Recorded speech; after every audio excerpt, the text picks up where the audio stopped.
Olá, me chamo Arthur e hoje vou apresentar um pouquinho do meu trabalho de conclusão de curso, intitulado Avaliação das taxas e padrões de dispersão em áreas fragmentadas de Quintana Roo, México. É um trabalho que foca principalmente na fragmentação florestal e na diversidade da chuva de sementes, certo? Então, a fragmentação florestal é um processo bastante conhecido, então a floresta é diminuída de tamanho, reduzida em fragmentos menores, que podem ser conectados ou não. E é um processo que tem diversas causas, ele pode ser por causa da urbanização, por causa da utilização da floresta, utilização da madeira, utilização para fins de agricultura, para fins de criação de gado. Então, é um processo bastante complexo e que vem crescendo, tem taxas alarmantes de desmatamento em quase todas as regiões do globo. E, entretanto, existem essas taxas, mas existe ainda um grande debate sobre como medir a fragmentação, e principalmente se ela é boa ou se ela é ruim para a diversidade das espécies, com grupos definindo efeitos positivos, grupos definindo efeitos negativos, e uma dualidade muito grande nesse contexto da fragmentação. E a partir disso, a gente achou interessante reavaliar os dados de chuva de sementes que a gente tinha, de uma paisagem fragmentada, pretendendo, visando entender os efeitos da fragmentação e da superprodução anual, que é um evento que acontece, principalmente na área do nosso estudo, que é uma floresta tropical semidecídua, sobre a diversidade local. Então, a gente propôs esse estudo para reavaliar os dados de semente de Melo e colaboradores de 2010, que foi um estudo feito no R do Palmar, lá em Quintana Roo, no México, certo? Como a gente pode ver aqui no mapa, as sementes foram coletadas dentro desses fragmentos, ok? Esses fragmentos foram classificados de acordo com seu tamanho, pequeno, médio, grande e contínuo. Em cada um desses fragmentos foi colocado um plot de 20 por 20, ok? E nesse plot foi feito armadilhas de semente de 1 metro quadrado, né? Para coletar essa semente.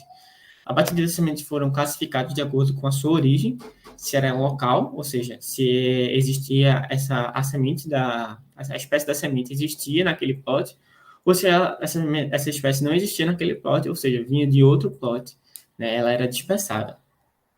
E também quanto à sua síndrome, se ela é dispersa por fatores abióticos ou se ela é dispersa por fatores bióticos, né? Ou seja, se é dispersa por zoocoria. Como resultado, a gente tem coisas bem interessantes, né? Primeiro, a diversidade, a fragmentação só afeta a diversidade para sementes que têm origem dispersada, ou seja, as sementes locais elas não são afetadas pela fragmentação de nenhum jeito, nem positivamente, nem negativamente. A fragmentação também afeta a diversidade das sementes, das chuva de sementes, de modo diferente, de acordo com a síndrome de dispersão.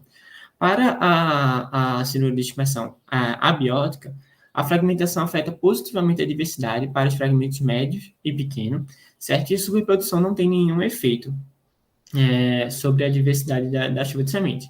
No entanto, para a síndrome de dispersão zoocórica, a fragmentação só afeta positivamente o tamanho médio do fragmento e também quando existe uma relação entre a superprodução e a fragmentação, especialmente também no tamanho médio dos fragmentos, certo? Então, existe uma diferença aí entre as sementes dispersas abióticas e as sementes dispersas zoocóricas, de acordo com a influência da fragmentação, mas sempre é positivamente influenciada, de acordo com os nossos resultados.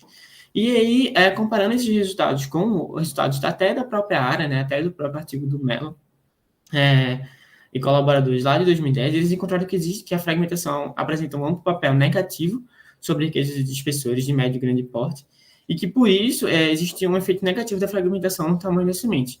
E isso é visto no nosso trabalho. Existem realmente menos sementes dispersadas em comparação com os locais. No entanto, isso não significa que existe menos diversidade. A partir do que a gente pode entender com isso, que a diversidade ela é influenciada positivamente nesse contexto, ao mesmo tempo que atributos específicos, como o tamanho da semente, a riqueza dos espessores, é influenciado negativamente. Então, como conclusão, a gente traz que o efeito da fragmentação ele é complexo e não deve ser entendido somente de forma dual, como bom ou como mal, mas sim tendo dentro de um contexto específico que ele pode ser ambos, tanto bom quanto mal, para a diversidade e para atributos específicos. E é isso, eu agradeço a atenção, espero que vocês tenham gostado e qualquer dúvida, só entrar em contato.